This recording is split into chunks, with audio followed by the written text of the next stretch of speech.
Hello students, good morning. तो आज हम लोग लॉस ऑफ मोशन का माइंड मैप बनाएंगे और उसके बाद उस मैप के अंदर इम्पॉर्टेंट टॉपिक्स को टैग करेंगे प्रीवियस ईयर की प्रॉब्लम्स के साथ। तो मैं हूं विवेक पांडे, आपका physics teacher and faculty at neetprep.com। तो चलिए स्टार्ट करते हैं आज का सेशन।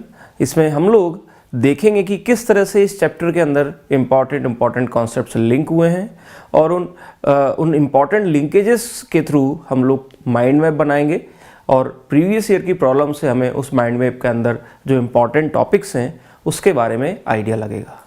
तो अगर मैं इस चैप्टर में सबसे पहले मैं बात करूं तो जैसा कि कह सकते हैं कि आपने अभी तक मोशन पढ़ा था, अब उस मोशन को डिटरमिन करने वाले लॉज पढ़ रहे हैं और इस लॉ को किसने दिया था? न्यूटन साहब ने बताया था।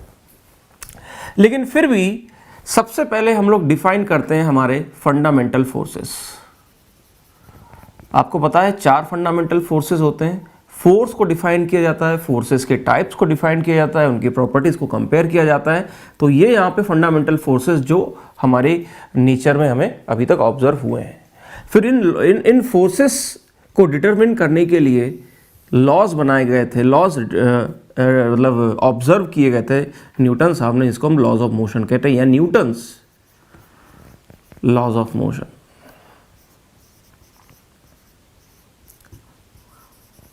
तीन लॉ दिए थे न्यूटन साहब ने। सबसे पहला लॉ जो था लॉ ऑफ इनर्शिया, कि कोई भी बॉडी अगर मोशन कर रही है तो वो मोशन करती रहेगी, अगर उस पर कोई एक्सटर्नल फोर्स ना लगाया जाए तो उसको मोशन को कोई रोक नहीं सकता। और इस लॉ को बड़े ही प्यारे एग्जांपल से आपके एनसीईआरटी में एक जो डायग्राम था और हमने क्लासरूम में भी उसको लिया था उस एग्जांपल को, क्योंकि उसमें समझ में आता है कि भाई हाँ सही बात है, अगर मैं वो इंक्लिनेशन घटाते जाऊं तो वो बॉल कभी नहीं रुकने वाली। एक बहुत ही सिंप्लीफाइड एग्जांपल से हमने इस लॉ को एक्सप्लेन किया था, आपको याद रखना है सीधा एज इट इज। उसके बाद इसको फर्स्ट लॉ कहते हैं। उसके बाद मैं पहले थर्ड लॉ पे आता हूँ, फिर उसके बाद मैं सेकंड लॉ पे आऊँगा, क्योंकि सारी कहानी ही सेकंड लॉ के ऊपर है। तो थर्ड लॉ कहते हैं law of action reaction, law of action reaction, every action has equal and opposite reaction force. तो इसके अंदर इंपॉर्टेंट चीज़ें ये होती हैं बच्चों कि जनरली बच्चे क्या करते हैं कि कोई भी दो फोर्स अगर इक्वल एंड अपोजिट हो गए तो उन्हें लगता है ये एक्शन रिएक्शन है। नहीं, एक्शन रिएक्शन पेयर वो होता है जिसमें फोर्सेस इक्वल एंड अपोजिट तो होते हैं ही, प्लस कुछ और कंडीशंस हैं। दूसरी कंडीशन ये है कि दोनों फोर्स का सेम फंडामेंटल टाइप होना चाहिए, यानी ग्रेविटी का mg का रिएक्शन mg ही होगा, टेंशन का रिएक्शन टेंशन होगा, नॉर्मल का रिएक्शन नॉर्मल होगा, फ्रिक्शन का रिएक्शन फ्रिक्शन होगा, इलेक्ट्रोस्टैटिक का रिएक्शन इलेक्ट्रोस्टैटिक होगा। कभी भी ऐसा नहीं होगा कि नॉर्मल रिएक्शन mg का रिएक्शन फोर्स हो जाए, भले वो दोनों एक दूसरे के इक्वल एंड अपोजिट होते हों, लेकिन वो दोनों एक्शन रिएक्शन पेयर कभी नहीं होंगे, क्योंकि दोनों सेम टाइप के नहीं है। तो एक्शन रिएक्शन पेयर के बारे में ये खासियत होती है, they should be of same type. दूसरी खासियत क्या होती है कि एक्शन रिएक्शन पेयर कभी भी सेम बॉडी पे नहीं लगता, वो हमेशा दो डिफरेंट ऑब्जेक्ट्स पे लगता है। यानी अगर मैं बोलूं कि अर्थ मुझे मेरे ऊपर ग्रेविटेशनल पुल लगा रही है, mg लगा रही है, तो जो रिएक्शन है वो भी मेरे पर नहीं लगेगा। अगर आप देखोगे कि सरफेस से मुझे जो नॉर्मल मिल रहा है वो भी मेरे पे लग रहा है और ग्रेविटी मेरे पे लग रहा है, तो दोनों मेरे पे लग गए, तो एक्शन रिएक्शन अलग अलग बॉडीज पे लगते हैं। तो पहली बात तो नॉर्मल तो वैसे ही अलग हो गया, अलग है। तो रिएक्शन लग किस पे रहा है? रिएक्शन फोर्स जो अर्थ ने मुझ पे लगाया वही मैं अर्थ पे भी लगा रहा हूं, mg। यानी मैं अर्थ के ऊपर एक ग्रेविटेशनल फोर्स लगा रहा हूं जिसकी वैल्यू है mg। तो रिएक्शन जो है मेरा वो अर्थ पे लग रहा है। वैसे ही जो ग्राउंड फोर्स है, मुझे कांटेक्ट फोर्स मिला नॉर्मल रिएक्शन, वो सरफेस ने ग्राउंड ने मेरे पे लगाया और मैंने भी सरफेस पे ग्राउंड पे लगाया, नॉर्मल ही लगाया। तो नॉर्मल एक ऊपर बनाते हैं, एक नॉर्मल नीचे बनाते हैं, लेकिन ऊपर वाला नॉर्मल मेरे पे, नीचे वाला नॉर्मल ग्राउंड पे। वैसे ही mg भी एक नीचे भी बनाते हैं, एक ऊपर भी बनाते हैं। नीचे वाला mg मेरे पे और ऊपर वाला जो mg लग रहा होगा वो अर्थ पे। तो ये ध्यान रखना है आपको, दे एक्ट्स ऑन डिफरेंट बॉडीज।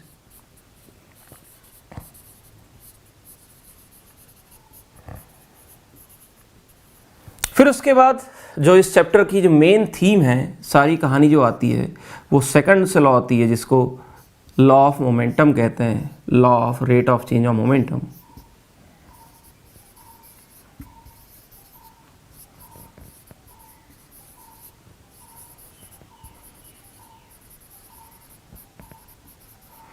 जिसमें बेसिकली आप डिस्क्राइब करते हो कि जो F है, जो फोर्स होता है बॉडी पे, नेट एक्सटर्नल फोर्स, वो d p by where p is the momentum. आपको पता है ये चीज़।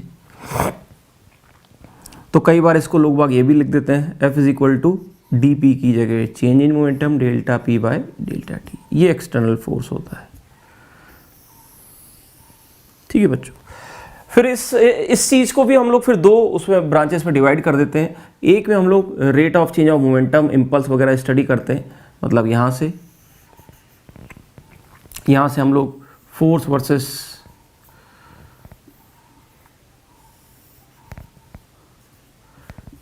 ये F वर्सेस T का ग्राफ बनाते हैं। इसके ग्राफ को सॉल्व करते हैं। अगर आपको याद हो FT ग्राफ, इसका जो एरिया होता है ये आपको देता है इम्पल्स,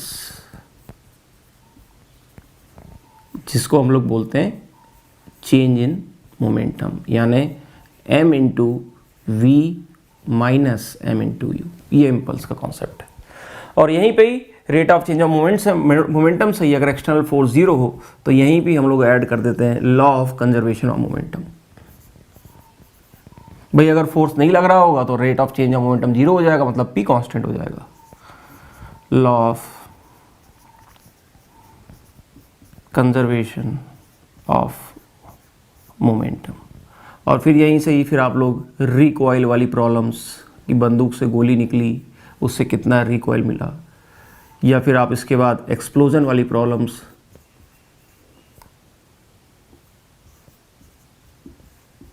कि एक पार्टिकल मैक्सिमम हाइट पे जाके ब्रेक हो गया, प्रोजेक्टाइल मोशन, एक प्रोजेक्टाइल मैक्सिमम हाइट पे जाके ब्रेक हो गया 3 पार्ट्स में, एक उधर जा रहा है, एक वापस रिट्रेस कर रहा है, एक नीचे गिर गया, तो तीसरे वाले की वेलोसिटी बताओ। तो वो क्वेश्चन इसी में आते हैं। मैं इसमें कोलिजन भी ऐड कर सकता हूं बच्चों, लेकिन कोलिजन में एनर्जी का कॉन्सेप्ट भी यूज हो जाता है, तो हम लोग कोलिजन को वर्क एनर्जी पावर में रखेंगे। कॉन्सेप्ट यहीं से डिराइव होता है, ये law of conservation of momentum से ही हम उसमें आगे बढ़ते हैं, लेकिन उसमें एनर्जी का कॉन्सेप्ट भी इंक्लूड हो जाता है। So we should keep that in work energy power, क्योंकि अभी तक हमने एनर्जी यहाँ पे अभी तक स्टडी नहीं किया है। आप चाहें तो इसके अंदर भी एक्सटेंड करके लिख सकते हैं, दैट इज योर चॉइस। तो ये law of conservation of momentum, उसके बाद एक्सप्लोजन, रिकॉइल की प्रॉब्लम्स, ये हो गया। अब दूसरा जो इसमें कॉन्सेप्ट आगे बढ़ता है बच्चों, वो पड़ता है इसमें F equal to m a, F is equal to m a. और इसके बाद आप देखेंगे कि काफ़ी जगह फिर ये चीज़ डायरेक्टली हम लोग अप्लाई कर देते हैं। तो F equal to m a को फिर हम लोग रिलेट करते हैं। भाई एक जगह तो ये A को ही हम लोग लिख देते हैं m into v minus u by t. ये मैं इसी के अंदर लिख देता हूँ। कुछ प्रॉब्लम्स इसी आ जाती थी कि एक बॉल को मैंने बैट से हिट किया, आते टाइम वेलोसिटी v थी, फिर मैंने ऐसे हिट किया कि वो 60 डिग्री एंगल पे सेम स्पीड से चली गई, तो बताओ मेरे बैट ने उस पर कितना फोर्स लगाया अगर टाइम ऑफ कॉन्टैक्ट 0.1 सेकेंड था। तो वही है change in momentum, final momentum minus initial momentum upon time taken is force. और m v minus u by t, याद रहे वी और यू मैग्नीट्यूड नहीं, these must be taken as factors. फिर F इक्वल टू एम में आप देखेंगे तो इसी पे सारी प्रॉब्लम्स स्टार्ट होती हैं। फिर इसी पे आप देखते हैं कि ब्लॉक प्रॉब्लम्स मतलब एक ब्लॉक है, उसके साथ दूसरा ब्लॉक कनेक्टेड है रस्सी से, और दोनों को मैंने खींचा, तो बताओ कितना एक्सेलेरेशन होगा, दूसरे वाले ब्लॉक का एक्सेलेरेशन कितना होगा, उनके बीच में जो टेंशन है उसकी वैल्यू क्या होगी। अगर मैंने 3 ब्लॉक लगा दिए तो बताओ बीच वाले ब्लॉक पर टेंशन क्या होगी। तो इस तरह की जो प्रॉब्लम्स है उसको मैं ब्लॉक प्रॉब्लम में यूज़ कर रहा हूँ। वो इसी कॉन्सेप्ट पे F इक्वल टू एम से यूज़ होती है। फिर इसके बाद आप इसी चीज़ को अप्लाई करते हो किस पे, पुली पे, पुली वाली प्रॉब्लम्स। पुली के अंदर बेसिकली आप सीखते क्या है, 2 ब्लॉक्स के ऊपर F इक्वल टू एम लगाते हैं, फिर उनको साइमल्टेनियसली सॉल्व करते हैं। प्लस आप उन दोनों ब्लॉक के एक्सेलरेशन को रिलेट करते हैं बाय स्ट्रिंग कंस्ट्रेंट, कि भाई एक ऊपर जाएगा तो दूसरा नीचे जाएगा। लेकिन कई बार हमने देखा है कि अगर एक पुली का एक एंड फिक्स हो जाए और पुली भी मूव कर रही हो तो एक्सेलरेशंस के बीच में रिलेट करना मुश्किल हो जाता है, जो कि हम लोग सिंप्लीफाइड ऑल्दो हम लोगों ने उसको सिंप्लीफाई करके उसके रिजल्ट्स को याद रख रखा है, जिसको हम लोग स्ट्रिंग कंस्ट्रेंट के नाम से ही बोलते हैं।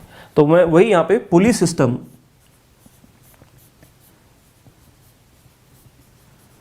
सीखने वाली चीज़ होती है। इसमें एक्सेलरेशंस को रिलेट करना of different blocks, string constraint.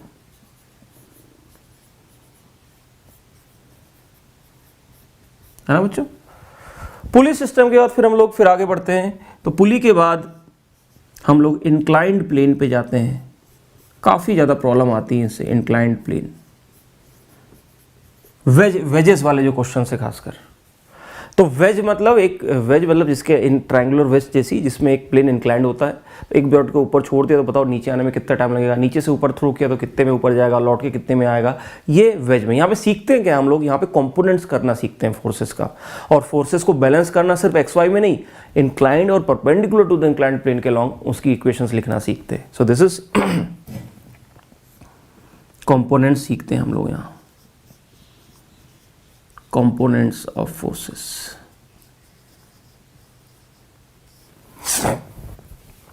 और फिर इसी F equal to m a के कॉन्सेप्ट को हम लोग यहीं पे नहीं रुकते, फिर इसको हम लोग एक जगह और लगाते हैं, dynamics of circular motion. Dynamics of circular motion. Dynamics का मतलब बच्चों बेसिकली सर्कुलर मोशन के अंदर भी एक्सेलरेशन होता है, इसको हम सेंट्रीपिटल एक्सेलरेशन कहते हैं। तो ये F equal to m into v square by r, यानी ये जो कॉन्सेप्ट है ये आप देख लो, आपने इस चीज़ को यूज़ किया है ग्रेविटेशनल सैटेलाइट मोशन के अंदर भी। आपने इससे F equal to m v square by r, F वहाँ पे ग्रेविटेशनल फोर्स हो गया था G1m/r स्क्वायर, वी आ गई थी। फिर आपने सेम फोर्स को इलेक्ट्रोस्टैटिक में भी यूज़ किया है, वहाँ पे F की जगह बस K/Q1 Q2 bye are square लिख दिया था, बाकी वहाँ पे m v square by r. तो ये इसी को डायनेमिक्स कहते हैं कि आपने एक सर्कुलर मोशन की वेलोसिटी को फोर्स से रिलेट कर दिया by F equal to m a, क्योंकि velocity is gives us the centripetal acceleration v square by r in a circular motion. तो ये डायनेमिक्स है। इससे रिलेटेड हम लोग देखते हैं कि कभी कभी हम लोग किसी पत्थर को रस्सी से घुमा रहे हैं, अब वो वर्टिकल भी हो सकता है, तो वो पूछ लेगा, अभी 2019 में एक क्वेश्चन आया था कि किस पॉइंट पे रस्सी के टूटने की सबसे ज़्यादा टेंडेंसी होगी अगर मैं एक पत्थर को रस्सी से बांध करके वर्टिकल सर्कल में घुमाऊँ। तो अगर मैं वर्टिकल सर्कल में घुमाऊंगा तो वो एक्सेलरेशन की जो डायरेक्शन है सेंट्रीपिटल एक्सेलरेशन की, वो कभी नीचे होती है अगर ऊपर है, नीचे है, और अगर वो लोवेस्ट पॉइंट पे तो एक्सेलरेशन डायरेक्शन ऊपर होती है। तो इससे हम लोग टेंशन्स कैलकुलेट करते हैं डिफरेंट पॉइंट्स, ऊपर नीचे दाएं बाएं, तो हमें पता चलता है कि लोवेस्ट पॉइंट पे टेंशन की वैल्यू सबसे ज़्यादा होती है as compare to all other points, और टॉप मोस्ट पॉइंट में टेंशन की वैल्यू सबसे कम होती है। तो यहाँ से हमें पता चल जाता है कि अच्छा अगर रस्सी टूटेगी तो वहीं टूटेगी भाई जहाँ सबसे ज़्यादा उस पर फोर्स लग रहा होगा, या सबसे ज़्यादा जहाँ पे खिंची हुई होगी वो होती है लोवेस्ट पोजीशन। तो सीधा ये सारी चीज़ें डायनेमिक्स ऑफ सर्कुलर मोशन के अंदर आती है। तो आपने देखा कि ये जो चीज़ें हैं मतलब डिफरेंट फोर्सेस को कंबाइन करके F equal to m a लिख रहे हैं। कई बार इसमें कुछ यूनिक क्वेश्चंस भी आ जाते हैं, जैसे पिछले साल आया था कि एक इलेक्ट्रॉन एक प्रोटॉन को उन्होंने एक इमेजिन किया था कि मान लो इलेक्ट्रॉन प्रोटॉन का चार्ज थोड़ा सा ज़्यादा है डेल्टा ई टाइम्स, तो बताओ दो चार्ज पार्टिकल्स के बीच में कितनी डिस्टेंस रखी जाए कि उनका ग्रेविटेशनल फोर्स और उनका इलेक्ट्रोस्टैटिक फोर्स बैलेंस हो जाए। या एक बलून वाली प्रॉब्लम होती है, वो भी आपकी प्रीवियस ईयर में आई थी। तो कुछ इस टाइप की जो यूनिक सी प्रॉब्लम है, या कल को कोई लाइट टकरा रही है तो उनको मतलब F इक्वल टू में हर जगह लग सकता है ना बच्चों, तो मैं इसको इतनी मतलब उसमें कितनी कैटेगरी हम बनाते रहेंगे। तो वो जो कुछ यूनिक टाइप की प्रॉब्लम्स हैं, जैसे ये तो स्टैंडर्ड हो गया, उसको हम एक नई लिस्ट में डाल देते हैं, मिसलेनियस।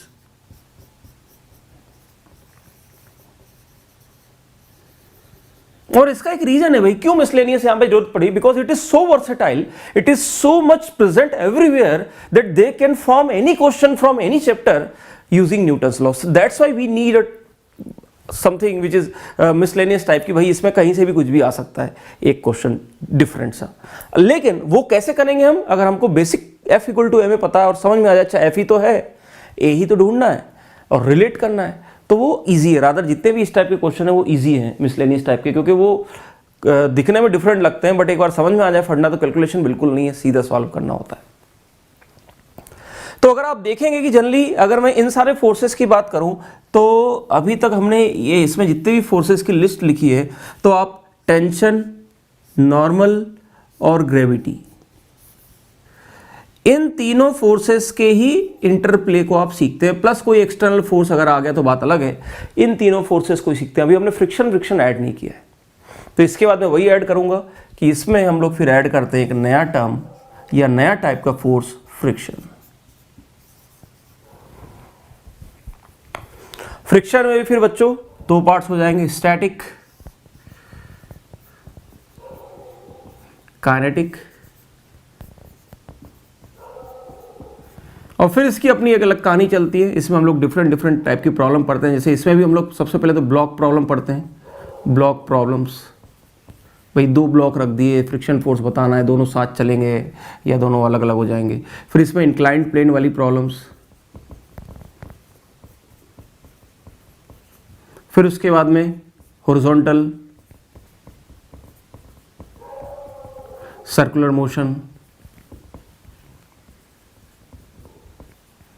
तो हॉरिजॉन्टल सर्कुलर मोशन में काफ़ी ज़्यादा कि भाई एक क्वाइन को एक रफ डिस्क पे रख दिया, डिस्क घूम रही है, उसकी स्पीड बढ़ रही है ओमेगा, बताओ किस टाइम में जाके वो क्वाइन स्लिप हो जाएगा। तो वो हॉरिजॉन्टल सर्कुलर मोशन में जनरली ये चीज़ यूज हो जाती है। And last but not least banking of roads, ये भी हॉरिजॉन्टल सर्कुलर मोशन ही तो है, बस उसका जो प्लेन है उसको टिल्ट कर दिया, लेकिन सर्कुलर मोशन का जो प्लेन है, सेंटर ऑफ मास के जो मोशन का प्लेन है उस गाड़ी के, वो कैसा है, हॉरिजॉन्टल है। तो बैंकिंग ऑफ रूट्स, ठीक है। तो ये पूरा का पूरा सर्कुलर मोशन अपने आप में एक नया चैप्टर होता है। जितना टाइम इसमें लगता है उतना ही टाइम हम इनमें भी स्पेंड करते हैं, क्योंकि आप देख सकते हैं वेरिएशन ऑफ प्रॉब्लम्स खूब सारी होती है। तो ये अगर मैं मोटे मोटे तौर पे कहूँ तो ये है आपका न्यूटन्स लॉ का माइंड मैप। एक बार आप फिर से इसमें देख सकते हैं कि कहाँ से क्या क्या चीज़ें आ रही हैं। सबसे पहले मैं बात करूँगा तो न्यूटन्स साहब ने जो लॉज दिए, फर्स्ट सेकंड थर्ड तीनों का मीनिंग क्लियर है। ये जो सेकंड लॉ है ये एक्सपेंड होता है आगे चल के जाके, जैसे इसमें dp by dt, delta p by dt, एक तो मोमेंटम के टर्म्स में सॉल्व कर रहे हैं, मोमेंटम का ग्राफ बना दिया, मोमेंटम से यहाँ से चीज़ें डिटरमिन कर दी। और उसके बाद इसी में आपने लॉ ऑफ कंजर्वेशन ऐड किया, तो उसमें एक्सप्लोजन और रिकॉइल की प्रॉब्लम से कोलिजन भी यहाँ डाल सकते हैं, लेकिन क्योंकि उसमें एनर्जी का कॉन्सेप्ट यूज होता है इसको, इसलिए उसको वर्क एनर्जी पावर में डालेंगे। फिर उसके बाद आप यहाँ से एक इसके नए फॉर्म में गए, F equal to m a या F equal to v minus u by t. इसमें block, pulley, inclined plane, dynamics, miscellaneous, friction की ये प्रॉब्लम्स है। तो यही है, इसमें आप और चीज़ें ऐड कर सकते हैं अगर आपको और लगता है, बट मेरे हिसाब से मोटा मोटा ये F equal to m a. अगर इस पूरी चैप्टर की अगर मैं जान की बात करूँ, इस पूरी चैप्टर में मेन चीज़ क्या हो रही है भाई, सारी कहानी किसके चारों तरफ फैली हुई है। So it is just F equal to m a, और वो उस पर बस ये प्रॉब्लम्स हैं डिफरेंट डिफरेंट एरियाज़ की, जिसको हम लोग टैकल कर रहे हैं। तो आइए जल्दी से अब इस चैप्टर के अंदर हम लोग प्रीवियस ईयर्स को टैग कर देते हैं, ताकि एक बार और रिलेट हो जाए भाई इसके अंदर क्या करना है। वैसे तो ये फंडामेंटल चैप्टर है, फंडामेंटल चैप्टर तो मैं बोलूँगा कि बच्चों इसमें तो आप जितनी प्रॉब्लम्स लगाओ उतना बढ़िया है, और क्योंकि इससे आपकी अंडरस्टैंडिंग जो बढ़ेगी वो बाकी चैप्टर्स पे यूज़ होती है। तो लॉज ऑफ मोशन में एज सच आप देखेंगे कि लगभग पूरे में स्कैटर्ड प्रॉब्लम्स आई हैं, कोई एक पर्टिकुलर एरिया ऐसा नहीं है कि उससे बहुत ज़्यादा प्रॉब्लम आ गई हो या किसी को हम छोड़ सकते हैं। यहाँ पे है ही क्या, एक ही चीज़ तो F इक्वल टू है। मैं आपको बस यही तो सीखना है कि किस तरह से मैं इस लॉ को लगाऊं। इसमें एक और चीज़ जो अभी रह गई है, मैं जो ऐड करना भूल गया, इसको मैं फिर से ऐड कर देता हूँ, वो है बच्चों limitations of Newton's law. Pseudo force का जो कॉन्सेप्ट है वो इसी चैप्टर में इंट्रोड्यूस होता है, क्योंकि लॉज ऑफ मोशन एक लॉ तो जरूर है, लेकिन वो जब हम किसी नॉन इनर्शियल फ्रेम में या एक्सलेटिंग फ्रेम में सॉल्व करते हैं, और जब हमें जरूरत पड़ती है कई बार सॉल्व करने के लिए, नहीं तो मोशन बहुत कॉम्प्लेक्स हो जाता है, तब वो फेल हो जाता है, तब वो लॉ गलत हो जाता है, या तब वो मिसलीड कर देता है, मैं गलत एग्जाम्पल से मतलब गलत तरीके से। तो उसको सही करने के लिए हमने इंट्रोड्यूस किया था स्यूडो फोर्स। तो वही चीज़ मैं ऐड कर देता हूँ, वो यहीं पे ही ऐड होगी, लिमिटेशंस